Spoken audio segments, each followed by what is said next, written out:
And this morning we have been talking about these emergency service district proposals and other ballot initiatives that are going to be on the November 4th ballot. Well, in Port Arthur, they have a different kind of proposal, something that leaders there hope could do a world of good for the city, and it doesn't come with any bond at all. And joining us here in studio this morning is Port Arthur Mayor Charlotte Moses and at-large Councilman Donald Frank. How are you two doing this morning? Good morning. Good morning. Doing well. Great to be here. Well, just to put it in a little bit of context, you guys want to essentially expand the types of projects that you can fund with your Economic Development Corporation funds. I did a little research on this, and I think Port Arthur is one of the only cities that doesn't have this expansion currently.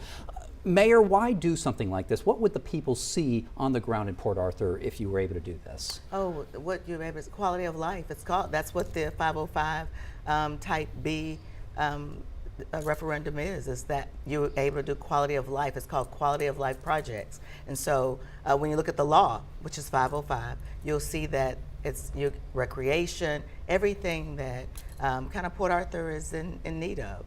So there you're able to do more with those projects. You know, Councilman, I remember it was in August at a council meeting, you had said you go to places like Nederland and you look at their downtown, you're like, why can't it be like this in Port Arthur? Is that kind of what you're envisioning here? Quality of life is just so important when we look at what's happening and transpiring in the cities around us and everywhere. Dave and Buster's are the kinds of businesses that come to help families go out and have a wonderful time. Jump World, Jump Zone, iFly, all of those kinds of businesses. And I'm only speaking those businesses because those are the kinds that people relate to.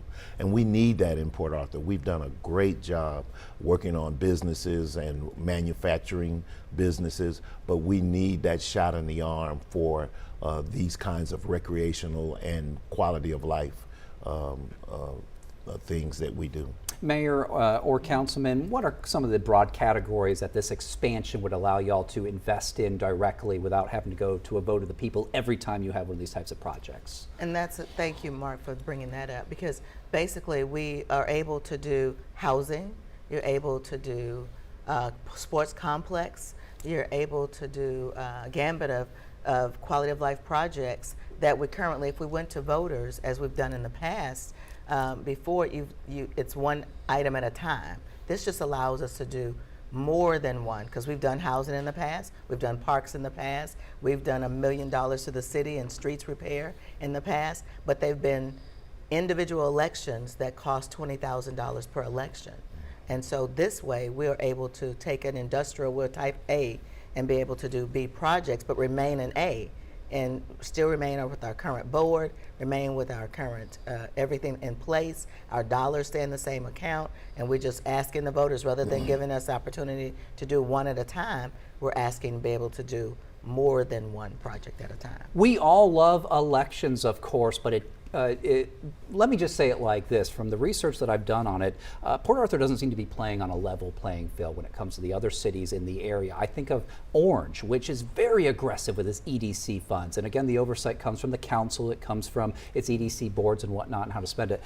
Councilman, any particular project, I mean, if you really had one project that you would like to go after with something like this, what would that be? Well, let me quickly rush to say that we're not trying to usurp the voice of the people. You still will have input, we still will have an opportunity to come before council, and the voice of the people will be heard. Yeah. But let's say that a company would come, we're looking at the water park, we've already looked at that. We could utilize some of those funds to help to push that forward and to continue to push that and do that. And that'd be a great project that we'd be able to utilize some of these funds on. It's not pie in the sky. Companies are looking to come and to do these kinds of projects in our area. Absolutely. And we want to be clear and make sure we know we're not advocating for or against. We are here to let the citizens know that they need to be informed about what this is and what it does.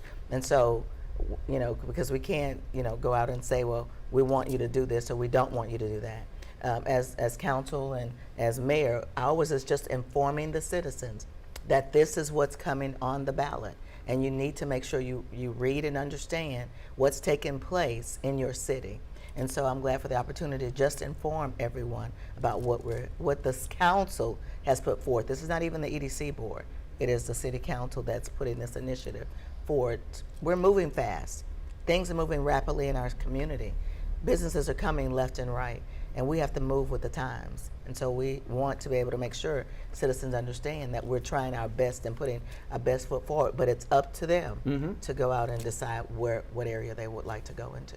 Mayor and council, certainly a big opportunity for the voters to weigh and decide. Early voting starts today, November 4th, the final election on this. Proposition A in Port Arthur. Well, we'll see how it goes. Thank you so much for joining us. Thank you for having us. Absolutely.